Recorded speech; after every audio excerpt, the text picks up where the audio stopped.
Unlike most other open world RPGs, where better equipment normally comes from more advanced items being separated from each other, in New Vegas you go from a 9mm pistol to a 10mm pistol, or Skyrim going from an iron sword to a steel sword. Did I say iron? What? For whatever reason, Cyberpunk 2077 goes for a rarity system, one that slowly gives the same weapons you've been using a buff and damage because it has a better color. But what if you decided to go against the grain of the game, and instead stick to that first tier of equipment in an act of defiance? Can you beat Cyberpunk 2077 with only common loot? The rules are, kinda in the title.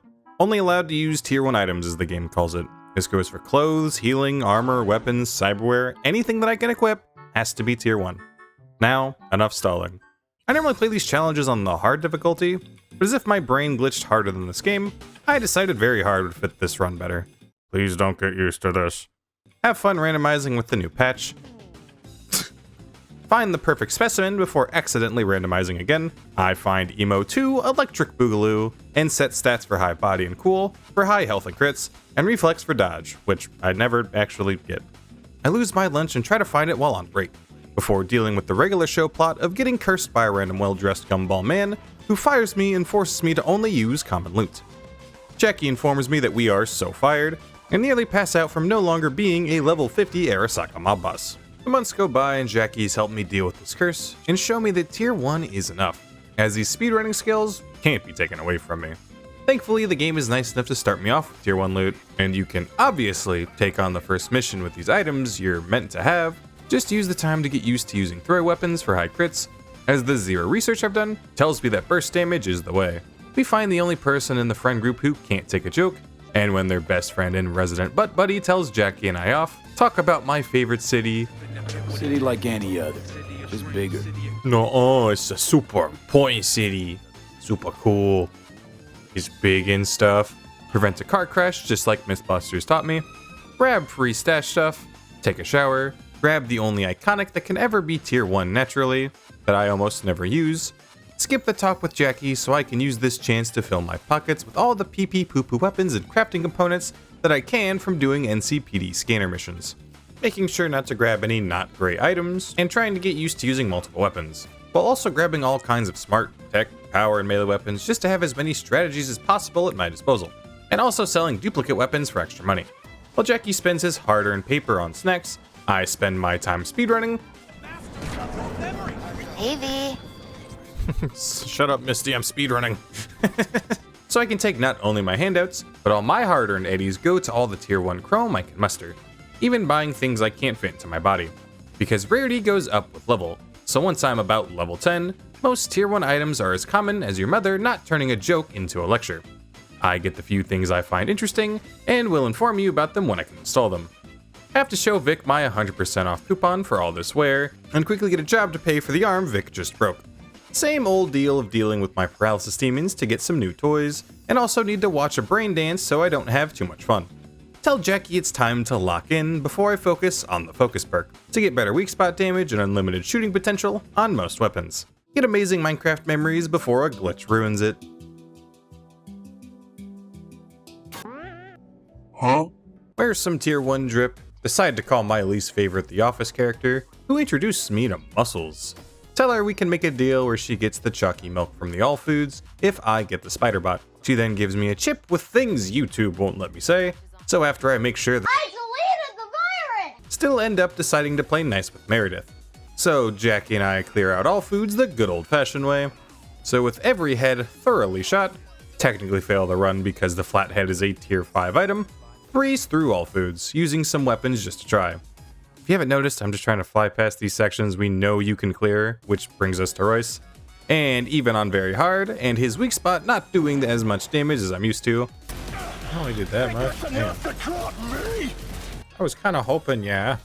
After the full styling of 87, learn about tier 1 weapons in a very sad way. Stout is happy to get her milk, I'm happy to leave with extra cash, get to visit my favorite joke with Evelyn. Japan staff, huh? The service can't be beat. Place Japan. For remembering that meme from the Witcher show that I never ended up watching. Fuck. The BD section is still here. Enjoy some idle chit chat. Arguing with you's pointless. You're pointless. 35 buried. 0 bow. Before I'm forced to again grab and even equip a tier 2 key item. So make that fail number 2. Accept our minimum wage payment, argue with Jackie once because I'm a heartless monster, ask T-Bug who died and left Aristotle in charge of ethics, Plato. Find out after double checking my equipment that my air hypo is actually tier +1. And after double checking the footage, find out I accidentally upgraded it in all foods. So this run is technically null and void. Oh no! Replaying this part of the game to make it not null and void is boring. A coward's way out, if you will. As the footage shows, the upgrade didn't do much. And not having a tier +1 wouldn't have done anything different. A much better idea is adding a punishment, meaning for the rest of the run, I am now required to use the tier 1 bounce back, a much worse healing item, where instead of a much needed burst of healing, I instead get drip fed health back, a worthy punishment for being such a bad boy. So all is fair in challenge runs. Get given the enchantment or suite, the spider bot makes this netrider spider not able to do their job. Talk about rats and CEOs for way too long, before we try and steal some low tier chip, which quickly turns bad. Thanks to Mr. and Junior Arasaka, try oh so hard not to make a 5 big booms edit.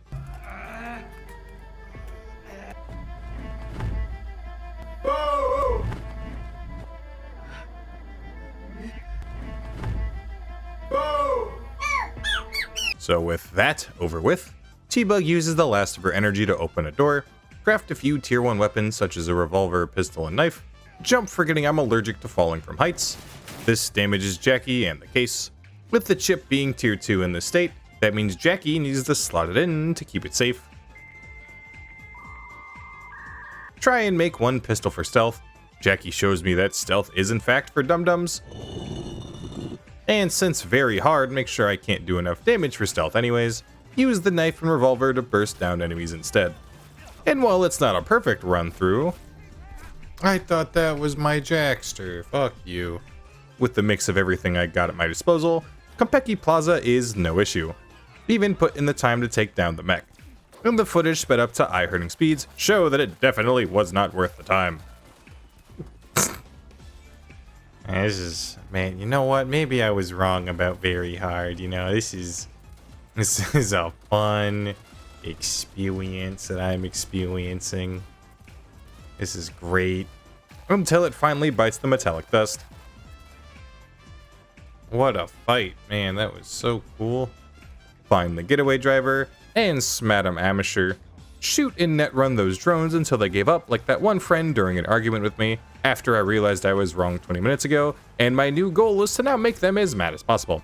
Jackie realizes the chip is now tier 1 and slots the shard for me, and when I tell Dex I have the chip, he gives me a tier 1 death and get a Johnny segment. So after my trash snap and a trash stream, experience what it feels like to get the response of ew. Find out that injectors are called air hypos, but the healing that you take a breath of air from isn't, which is funny. I get the air hypo uses compressed air or whatever, but still, funny. Fail, again, as this weapon Takamura gives me is confirmed uncommon or at least tier 2, so I commit an unalive on the ninja for making me fail, get told my tier 1 curse is getting worse, realize for the first time that this is a bullet, and meet my tier 1 mine friend, who is very upset that we are currently not at Mac and Jesus. Take my normal pills, and Takamura's pistol actually disappears when I equip a new weapon. Take a shower to feel clean after dealing with Schrodinger's gun. Get told by Takamura he suffers from the same curse of getting fired from Arasaka, and together, we can both get a stable job and my curse cleared. My finger gets a bit lazy on the mouse before Johnny talks about the tier 1 curse being good for me. But I don't listen as I need to see someone with a clean fit. Damn, that is a slick fit right there. Pants are a little weird, but I think it works. You're doing good. You're doing great things. I take the time to show that I can no longer buy tier 1 cyberware, but I'm allowed to equip the reflex turner I pre-bought, as well as the RAM recoup to gain extra RAM whenever I take damage. Do some more NCPD scanners for money, still avoiding not tier 1 items. See these nice ladies learn to levitate. Flip the Yetis for info on the damaged chip. Find out you don't need to speak to the bodyguard at Lizzie's. I could just walk past her, that's so funny. speedrun the conversation with Judy because I'm really cool, get told it's time to go to Cloud 2, get fantastic Takamura call RNG, but once at Clouds, oh no, I have to give them my weapons. I don't have that shotgun game, I have this shotgun. Oh, I can't make a shotgun. I can make a shotgun. Do I want to make a shotgun? So, since I want to make a shotgun and knife, get told I don't have Second Amendment rights. And after adopting some Second Amendment rights, I find the key is a tier 1 item. And since I don't have grenades, use quick hacks for long-ranged emails of hatred, and use the shotgun once I actually close the distance. Play with my knife to make people uncomfortable, and also enjoy using the SMG I found on a guard who no longer needed it, all to take Woodman down for the count. Getting out proves to be harder than getting in. Ah, fucker.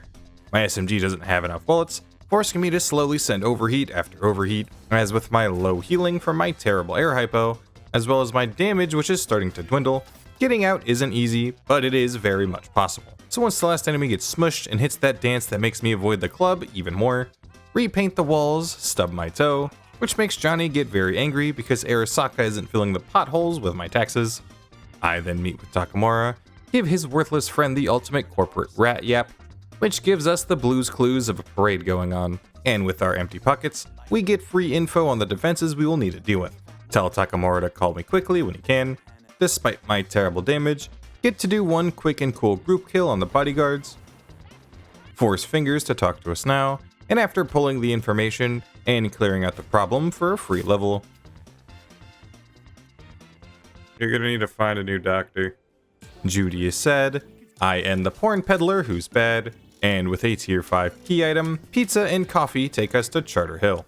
Get the needed reminder that stealth can't happen with such low damage, and even with my need to get up close and personal, without cover, I do this odd thing called being no longer alive. So I continue to use everything in my low tier kit, mixing grenades and knives with some DOT thanks to overheat. I make a big point of this gun that I use once. So with the place clear, we save Evelyn. Haha, lose the run because I can't bear to call Evelyn tier 1. Read the wall literature. Oh, get even better Takamura luck. Whoa, Takamura. The best reward for any Cyberpunk run is doing the last BD. Never see Judy again. Call Mr. Hands for info on Ev's boss, as I enjoy the puddle graphics. Meet with Takamura, talk on his left side to feel something new. Get a free hacking chip, and before we use it, we talk about funny cat pictures. Have to hear my least favorite line, where no matter what you say, Takamura falsely thinks I judge him for his life choices. And even when I say, hey, no judgment, he doesn't believe me. In anger, I break into the warehouse, pretending to stealth as Takamura wants, but it's time to go full Doom Guy on this place. But more like 1993 Doom Guy.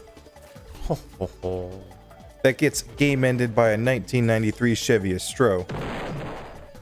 So I now go full Marcus from Gears of War, from how well I use cover, even using that tier 1 LMG for the full cosplay. This is also the place where I try out more of my weapons, as well as a few combos, before finding the hero of this run, a tech revolver that shoots like a rotary phone. Despite its funny look, its ability to charge before shooting, while being full auto, while hitting headshots, while having the focus skill to do more damage to heads, makes this combo of damage much more reasonable. The game makes fun of my new use of tech weapons. And with the float hacked and warehouse cleared, and with nothing else to do, it's time to get info on Heaven Woman, and how to get him out of the sky. Getting a free Palmer to do it with, my call luck gets even better with Mr. Hands already having VDB's info. I tell Cheeks the plan, get needed box, doing what I'm told like a gentleman. Put it in the trunk. Yes, ma'am. And with no power, fill the place with electricity using the tier 1 car battery. And with the plan of dealing with the ref and set, we start an ambush. And with the plan of using a gas station as cover blowing up in my face, holy, I do it myself and stick next to not explosive cover. Find the first enemy that doesn't die in one clip, so after clip 2, grab tier 4 run fail, for some reason decide to help Pan Am put an end to Nash, shake my rations on the trip to have a healthy snack, And with the 2 grams of fiber coursing through my veins, we start deleting the Raffins. Pan Am being as helpful as always. Nasty hit you took there. Yeah, I noticed. Try and play very carefully to take as little damage as possible.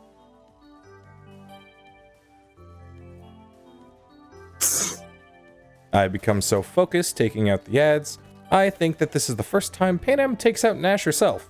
So after getting the greatest payment of nothing, Pan Am gets paid, I'm forced to watch her play with her toys without getting to join in, but I do get to enjoy shooting trash and flying trash. Get a proper pumping of radiation, try and make an apocalypse thanks to making Chernobyl too, but just get to take out more drones. Pan Am gains an additional hull, one she decides to heal back to normal. The Aldecaldos have turned into paste, and with tech by my side, this group of robos aren't a challenge. The drone really being the only problem here. The boom pows bring it right down, even with a close call, turning off the missiles, and getting close call too, featuring me lacking in brain power. The last spot turned into a knot, save Mitch myself, tell Pan Am it's time to get back to work, who kills me to show me how she feels. Oh, fuck. Accidentally find an easy way to do this mission, where I went to find a place to recover health safely, and with disappearing for not even 2 seconds, find out everyone forgot where I was, and everyone immediately dive headfirst into the concrete. Walking the gas station like this was like being in a multiplayer game when your Wi-Fi crashes. I saved my soon-to-be friend, dapping up his face, bending him over to extract all the info I need, mostly to see what I'll need to cure this curse. Johnny notices my reluctance to pick up not tier 1 equipment, and since there's only one ending where you don't need to grab one, he knows that's the only ending I got. He's not too happy about it, so I take the time to reset my stats, keeping my cool and body as they are, but getting tech high enough to get bolt, to make my tech weapons hit even harder, meet the guy no one likes, who tells me to clear the Grand Imperial Mall. And if I do, I get to talk to Evelyn's boss. I rush in the front door, as my game starts to bug out heavily. What the fuck? And trying to get actually inside the mall is obviously more tricky than usual. Dude, there's no wall over there. Where'd the wall go? So after my first crash in ages, and that is my first Cyberpunk 2077 crash in a long time. I see the reason why entering the mall isn't a good idea, as they are heavily grouped up and love to phase through walls. If I die, it's fucking puppy cuck. Hiya! But since I always take my failures in stride, I fight on the outside, safely applying quick hacks. They get cleared, find out why I need to do this to talk to Bridget, get lied to by Placide one last time. There's a gate behind the communist. Open it, open it, open it, open it. You did not open it, Placide. You are a liar, and I hate you even more now. So after realizing he didn't lie, I'm just stupid. It's boss fight time. I let her get her free hit to make it easier, shoot her weak spot, and with her healing gone, I basically just jump around and hit every headshot I can, throwing in grenades and quick hacks when possible. So once both her and Netwatch go down, and I join them in a 3-way nap, and once the beauty sleep is finished, I tell Placide I did good, meet the healer that killed Overwatch, speedrun the Johnny segment, before getting told by AI I'm too broke for its help. So I say goodbye to the VDBs, with my time utterly wasted, while I find some fun things to do while waiting for Takamura. He thankfully only calls me during the second thing I've written today, tell the most diabolical joke to that friend who has the same sense of humor while he's in front of his crush. That is not funny. Get retold what we know, my tier 1 hand can't reach for the stars, get reminded the full force buns my guns can be, show I have the survival instincts of an emo who's closer to the ceiling than he is from the ground, slowly taking out each sniper and guard in my path. Slow being the biggest part of that, outside of the last sniper being an absolute pushover. Before it's time to take on Oda, the man who set this whole curse into place. And not gonna lie, pushover. I do die once because of the absolute Michael Jackson slide he does. But I basically just run around and fucking fun. But basically I just run around and force him to do animations, and easily punish him for trying to do any form of healing. Keeping myself away from the melee man is always a good idea. Back off, back off. in taking cover whenever he pulls out his not so smart weapons, but with the bounce around strategy and almost fumbling the bad. Oda is dunzo. For no reason, I keep him alive. Takamura ruins everything. I can't even talk him out of the Flashbang Express. And speedrun leaving the premises to leave Takamura fully at fault. Normally, the game gives you a tier 2 shotgun here, but since I already own a tier 1 variant, it doesn't spawn in. I'm actually very surprised about that, okay. Hanako says she now believes us and can help clear my curse if I help her fix Arasaka. So we meet in person, she trauma dumps so much that it makes my head hurt. Vic fixes me up, despite beating this game a countable amount of times. Still feel bad for not helping Johnny in any way. But hey, at least I got Hellman. It's then time to be me at my tier 1 prime, clearing out everything with basically just this pistol. With Hanako on comms. They know you are here. Yeah, thanks. It's just the same old shooting of the head till they shot. Ooh, that's a cool hairstyle. Sorry that it's gonna go to waste. The inside is easy to clear with cover, and the mech kinda glitches out and lets me finish it off with relative ease. And even though Hellman has one too many, I'm the one who stumbles to the ground, both seemingly unwilling to help me up. So once I pull myself up by my metaphorical bootstraps, I experience the Yap before experiencing Yap Japan, also making the rectangle table hold experience it, before bullets take over and it's back to tier 1 mayhem. With Hanako protected, I must make my way to Mr. Arasaka. Getting past the low level guards aren't too hard, I am given some helpers to guide me after all. Some people even play dead to avoid a fight. The top floor is the real issue. A floor I take out basically alone that is stuffed with tanky enemies. The elevator is too small for me to stay in without catching strays. The sides of the rooms don't have real walls for me to hide behind, so that doesn't work as well. So after the wrath of dying of death, I find a sort of perfect spot to hide behind, and only attack to deal with people trying to flank. And anyone approaching from the front getting their head privileges removed, as well as grenades falling from the sky. The last few guards get spammed with pickaxe until they flop over, so I can fight the real boss. Or rather, Atom Smasher. And even on very hard, this guy doesn't even stand a chance. He has a weak spot on his chest, slow attacks that I can dodge even without the dodge perk, and even though he adds foes halfway through the fight, they don't do much to stop me. The later half of the fight he focuses too much on trying to trick me than actually hurt me, and the biggest baddest Chromehead gets taken out by a tier 1 gun, and a tier 1 merc. The game forces the cutscene so I can't style on the enemy, but he at least gives me a tier 1 weapon to take as a prize. With Arasaka now saved, Johnny makes me feel worse, and while Arasaka tried to clear this tier 1 curse, they bring in Hellman to tell me this body is no good. And the only way to possibly clear this curse is to become an engram, and hope this curse hasn't gotten into my soul. So, I let the dogs out one last time, and suffer the outcome of becoming Arasaka property, ending the game and proving that outside of the key items I had to grab, you can beat Cyberpunk 2077 with only common loot. As always, thank you so much for watching, and show your support however you see fit. And not as always, the missile knows where it is at all times. It knows this because it knows where it isn't. By subtracting where it is from where it isn't, or where it isn't from where it is, whichever is greater.